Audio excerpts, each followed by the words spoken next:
విజయనగరం జిల్లా రాజం మండలం బొమ్మినాయ వలసలో ఆదివారం రాత్రి ఉద్రిక్తత చోటు చేసుకుంది. టీడీపీ వైసీపీ వర్గాల మధ్య ఘర్షణ చోటు చేసేపటికి ఘర్షణకు దారితీసింది.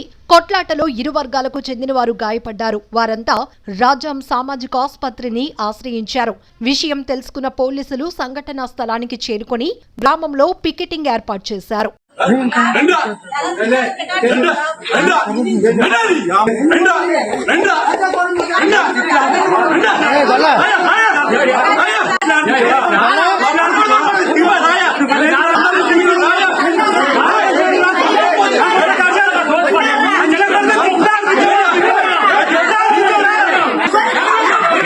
Yes.